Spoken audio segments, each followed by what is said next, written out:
So we're here with Benny AGBAYANI at Mets Fantasy Camp, and Benny, we're basically asking each of the players a similar question. So, as a kid, actually growing up in Hawaii, what was the first Major League game you ever attended, and what do you remember about it? Major League game was the Angels. My coach, he played with Wally Jr., so we ended up going to the Angels game. And what do you remember most about that first time walking into the stadium? Walking to the stadium and our head coach told us, oh yeah, our good friend, he was with Wally Jr. We ended up sitting all the way on the top of the stadium. Yeah. And growing up, which was the baseball players that you looked up to? Which were your idols? Like Sid Fernandez, Lenny Zapata, and one of the guys I used to idolize and I actually played with him, Ricky Anderson. Play some cards with him too? No, I wasn't on that table. He was actually playing. I was on the field. Favorite teammate through all your years and why? Favorite teammate? It's hard to say. Should be easy, but you don't say right here. Played with a lot of other guys. When I was with the Mets, a lot of guys were my favorite teammates. Well, the closest one I was with was probably Jay Pitcher. What do you remember most about your first game? That I struck out. I faced Urbina. He was with the Expos, and that wasn't a good experience. Most memorable moment in your whole Major League career? Probably, winning the National League Championship. That was the most exciting part of it. Trip to Japan? That was also the best part too. Hitting a home run at like 5 a.m. in the morning. Yeah. But I think it was winning the championship. That was the most exciting part because you see, a lot of guys in the clubhouse, full of joy, and everyone was just so excited. And is this your first fantasy camp experience? Yes, it is. What are you looking forward to most this week? Just probably meeting everybody. Meeting some of the old timers. It's funny because some of them that they were coaching when I was in the minor leagues here. It's still Bobby Floyd, right? Yeah, it Bobby still Floyd, is. Yeah. He was our minor league coordinator when I first got here. So it's pretty exciting to meet a lot of the guys here and a lot of the new see this new complex because I haven't seen it since 2001. I think Bobby V's going to do it. I hope he does well because I think me and Turk probably need jobs. So I hope he does well. How many people called in? Dude, you're going to be the pitching coach? Pitching coach, I want to play again. And hopefully, it works out for him. And knowing him, how he studies the game and how he manages, and just hope the players adapt to his kind of style. And I think they'll be, good up. Great. As long as we got Turk here, we'll just roll right onto you and do the same thing. First Major League game you ever attended as a kid. What do you remember about it? I don't remember. I think I was probably 10, going into Fenway Park, Massachusetts. I'm still a big Red Sox fan.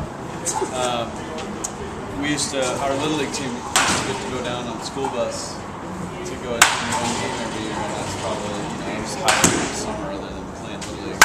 And you walked into Fenway. Who was the guy that you wanted to see? Oh, yes. Carlos. Yes. He's my favorite. Big Yaz fan. Yeah.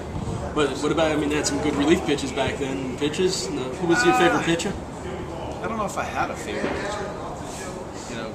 Carlos Stremski was just the man. He's Massachusetts. He is Massachusetts. Yeah, he was just, I don't know. Probably the reason I became a pitcher was because of him. Because I tried to bat like him too, but I sucked. What do you remember about your first Major League game as a pro?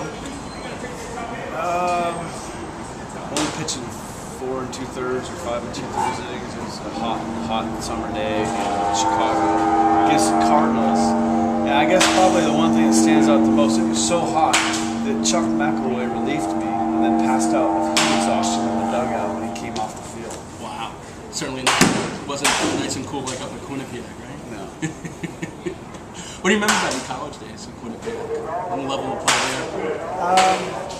there? It seems like everything's just kind of, you look back on it, it seems like everything's fast forwarded. But, I don't know, college was just probably my last college game. It was a regional tournament. I pitched 15 innings and lost. You've 15. You've always been a workhorse. I mean, you take a look at the amount of innings you used to pitch year after year. It's unbelievable. And speaking about that, you look at today's pitchers. Are you of bunch of wussies. Are you of the school pitch counts, or do you think No, that pitch counts are for freaking.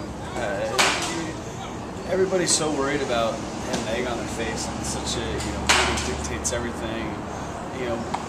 I think a lot of it attributes to guys, pulling muscles now. It's all about weightlifting. I sat around with a bunch of Hall of Famers and Fergie Jenkins. It's like, we didn't even know what a oblique muscle was when I played. Guys are pulling lat muscles, oblique muscles. Back in the day, I don't know how they did things back in the day, but all I ever did was run, sit-ups, and throw. That's it. I've never lifted a weight in my life. This is also your first. This is your first fantasy camp, right? Yeah. I've done a few one-day things, but never a whole week. Now, for a guy like you, I mean, you're a guy towards the end of your career, you actually wanted to sign a contract for $1, and you publicly said you play for $4. Because when you see these guys paying like $4 or $5 grand to come down, and you see the smiles on their face, is this what baseball was about for you? Oh yeah, I mean, you look back or look around during the summertime or in the fall in nicer parts of the country. There's people playing softball or some sort of baseball because they love the game. It's the greatest game ever invented. And they're doing it for free. And I guarantee you, if all the guys that are former big leaguers here didn't have a chance to play in the big leagues, probably would have played the same thing, pick up softball or whatever it is. There's actually, where I live, in Colorado, a bunch of guys that are ex-players. So they formed a little softball team, and they called it the Pros and the Joes. Because we had a few guys that didn't play in the big leagues, but, Mike Timlin, Mike Myers, Sean Chacon, Bobby Chenard, Mike Myers, Dave Beers. It was a lot of fun, we're out there just smoking people. But I've played a couple of co-ed softball games like as fill-ins and stuff, and I was like, you know what, I'll never play that softball like that. So they talked me into going and filling in once in a while, and it's actually fun. You get out there and you just think you can still play. Now that Benny's back here, all your playing days, favorite teammate? I don't know, Rick Reed and I were pretty tight. We did a lot of stuff, fishing, dolphins. We used to, his wife would only come down for a week in spring training, and so would mine when the kids went to spring break or something. So we'd always get a big apartment where he had his half, I had my half, and we had a living room in the middle. Because, other than when our wives were here, every day after practice, it was like, what are we doing today? Golf, fish, turkey hunt, hog hunting around here? Yeah, so I actually loved having spring training here because there was so much more fun stuff to do after practice. I'm getting old, so my memory might not be that good. Now, Rick Reed, if I'm correct, was a replacement player, right? Yes. Yeah. Now, all the other replacement players were looked at kind of different. Rick Reed was really taken in by the Mets. Today, if you take a look at today's game, do you think that would have ever happened today? I mean, the way he was. I mean, for you to say he was your favorite teammate, here's a guy who was a replacement player. Everybody has a story, and everybody, if you look at some of the way things people have happened in their life. Rick Reed's mom was sick, and he needed money. And yeah, he was the guy that never got a fair shot to establish himself as a big league player. Anybody's going to do that, and I don't hold any kind of grudges against that kind of stuff. You got to do what you got to do to survive and provide for your family. And I think a lot of times people are misconstrued by what they need to do to survive, and they don't put themselves in their situation, or they're walking their shoes. What's the thing you're looking forward to this week most? I don't know, just the laughs and stuff. It's a lot of times people don't understand that the camaraderie as a baseball player.